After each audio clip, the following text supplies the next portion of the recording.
हर जवन दीन भइले बाबा,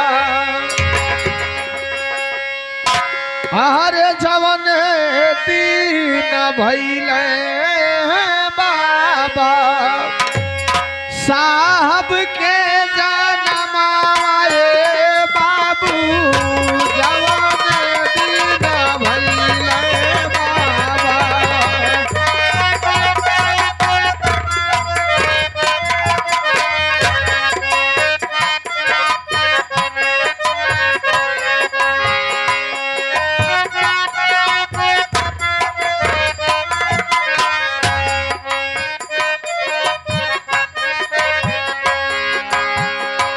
जवन दीन भइले बाबा, साहब के जनमाए बाबू,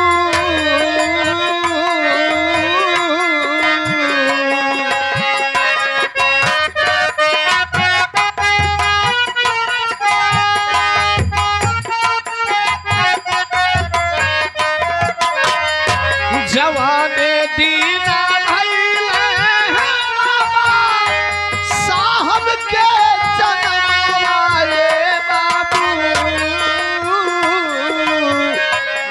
खुशिया में झूमी गइले, खुशिया में झूमी गइले, धरतिया गगनवाए बाबू, शाबाश, क्या बात है।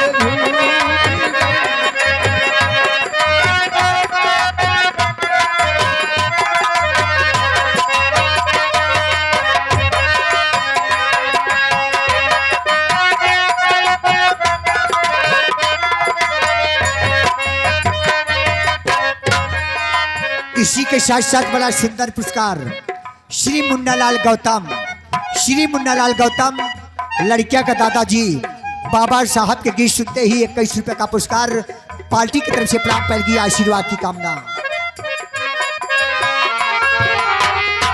मैं अपने सभी 85 मूल निवासी भाइयों से सादर जय भीम नमो बुद्धाय करता हूँ। गीत की आगाज में कहना है,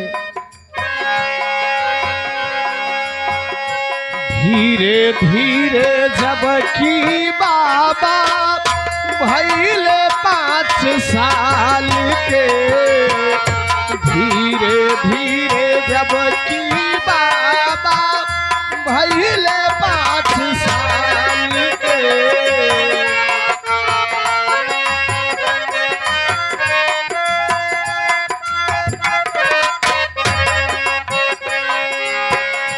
माई बाबू पढ़े भेजे लागी नंदलाल के हो, लागी नंदलाल के।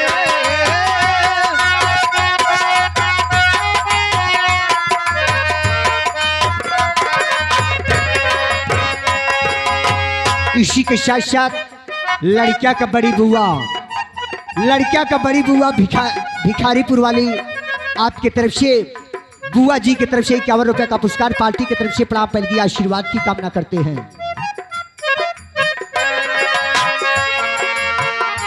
इसी के साथ साथ बाबा साहब का गीत सुनते ही मनीष मास्टर साहब एंड अध्यापक साहब जी आपकी तरफ से 101 रुपए का पुरस्कार पार्टी की तरफ से प्राप्त करेगी। आशीर्वाद की कामना करते हैं। मैं मास्टर साहब से सादर जय भीम नमो बुद्धाय करता हूँ। अपनी इस पार्टी की तरफ से आपका हार्दिक स्वागत अभिनंदन वंदन करते हुए गीत में आगाज करता हूँ। धीरे धीरे जबकि बाबा भइले 5 साल के,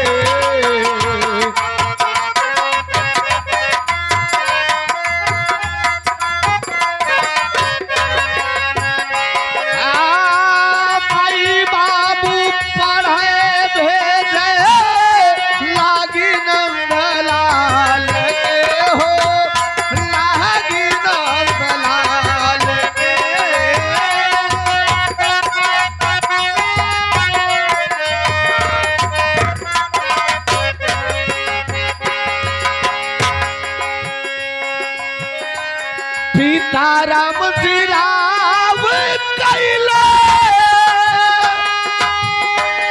ओन करी पलनावा ए बाबू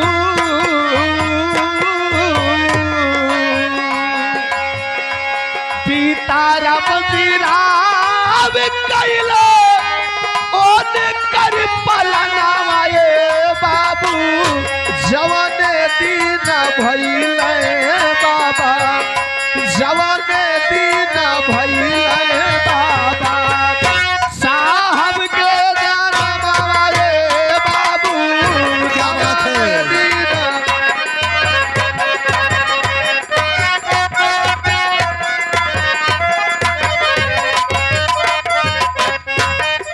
इसी के साथ साथ वसीम, श्री वसीम चाचा जी जलालाबाद की धरती से 51 रुपए का पुरस्कार करते हैं। चाचा जी को पार्टी की तरफ से प्राप्त पहली आशीर्वाद की कामना। कहा था कि मैनेजर साहब से कह दिया गीत बाबा साहब का पूरा हो जाए।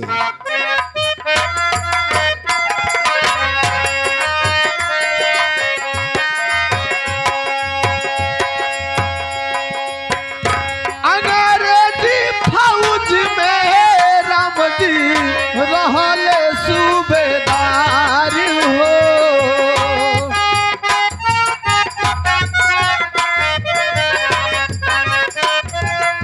ए बाबू अंग्रेजी फौज में राम जी रहले सूबेदार हो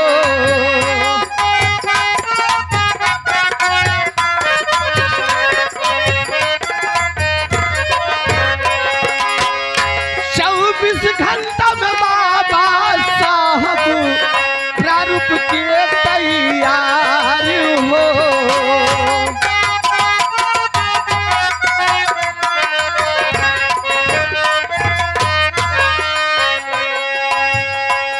सब कुछ देखी के लोग आवे सब कुछ देखी के गोरावे बाबू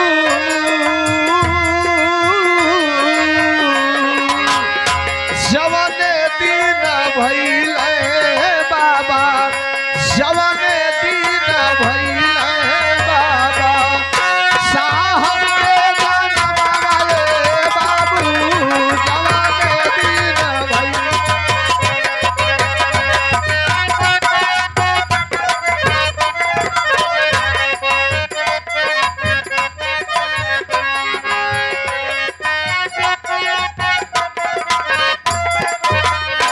ये हमारे बड़े भाई आप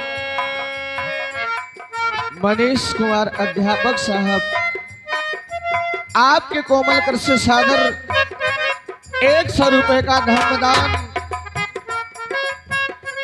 मैं आपसे साधुवाद करता हूँ सादर जय भीम नमो बुद्धाय करता हूँ। मगर गीत की आगाज है मास्टर साहब।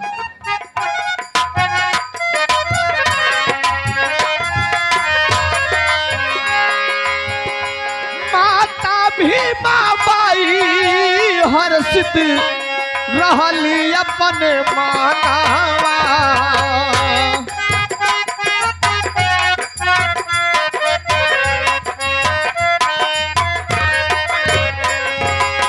इसी के साथ साथ वसीम भाईजान और गुलाब मिस्त्री साहब जी की तरफ से आपकी तरफ से 51 रुपए का पुरस्कार किया गया है। पार्टी की तरफ से नमस्कार प्राम पलगी आशीर्वाद की कामना करते हैं। माता भीमा बाई जी के हर्षित भइले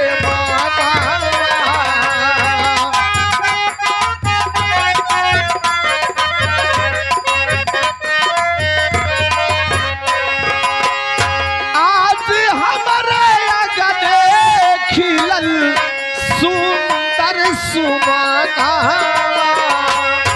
आज हमारे अगने खिलल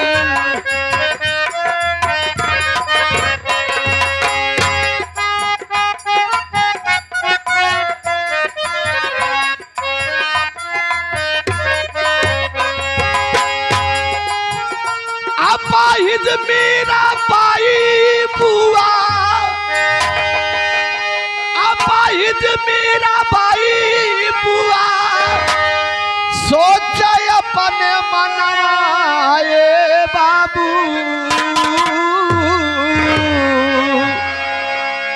कि जवने दीना भैले बाबा कि जवने दीना भैले हमरे आरे भीम के जनमवाए बाबू जवने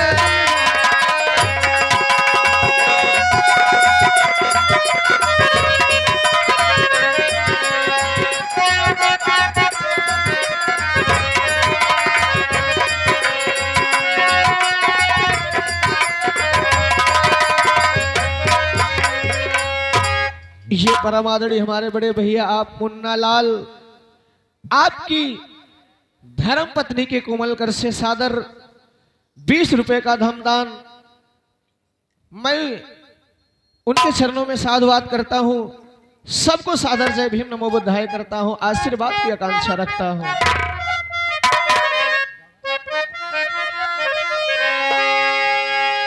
इसी के साथ साथ बड़ा सुंदर पुरस्कार दूल्हे के यह समय लड़कियां जवन धरती पे आगमन भवाबा उनके बड़े फूफा जी भिखारीपुर के धरती से आपके तरफ से 51 रुपया का पुरस्कार बार बार प्रणाम पड़गी। जय भीम जय भारत नमो बुद्धाय। मास्टर साहब लास्ट लाइन लास्ट कड़ी में कहना है कि दो घर से 18 लागल दीनावा 2 वर्ष 18 लागल दीनावा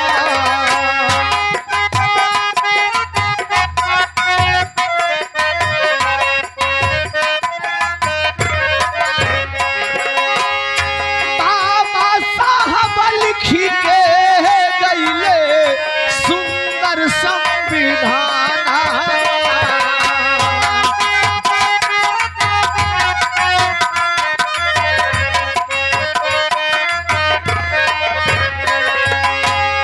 इसी के साथ लड़कियां का पिताजी की तरफ से मैनेजर साहब लड़कियां का पापा जी बड़े खुशी में 109 पलकी समझाई 1000 की आह्वान देता हूं। पार्टी की तरफ से जय भीम जय भारत नमो बुद्धाय।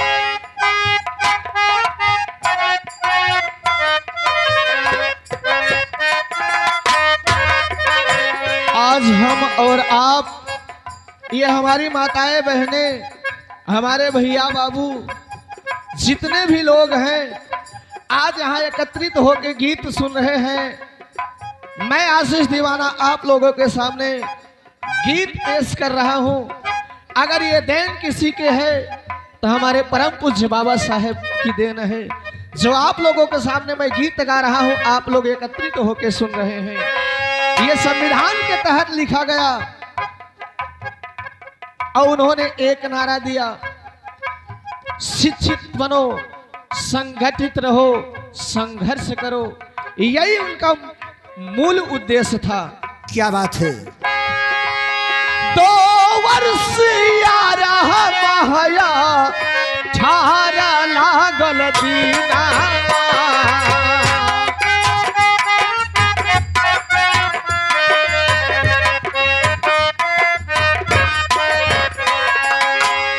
बाबा साहब लिख के गईले सुंदर संविधान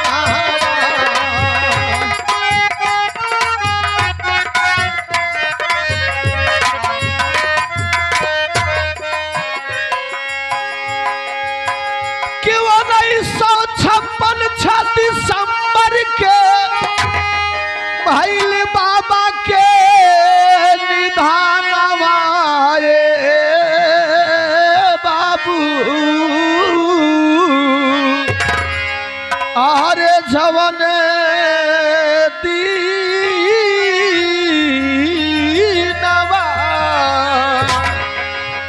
कि जवन दीन भैले बाबा साहब के जनमवा ये बाबू जवन दिन भइले बाबा साहब के जनमवा ये बाबू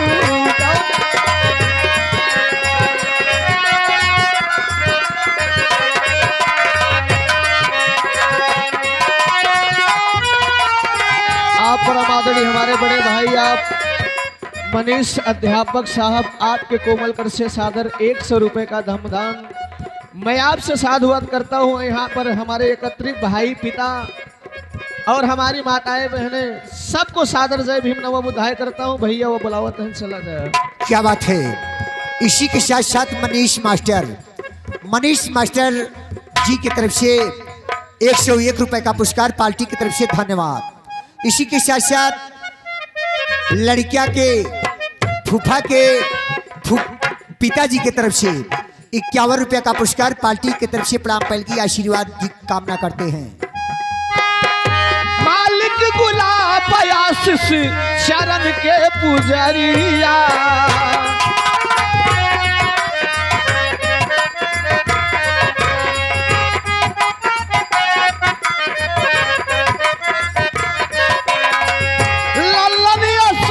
संजय बढ़ली फिकरिया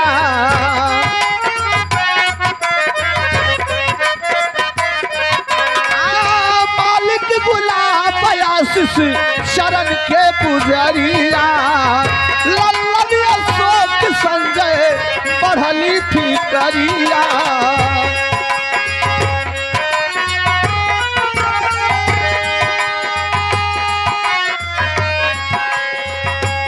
अरे फिर से आज खिलली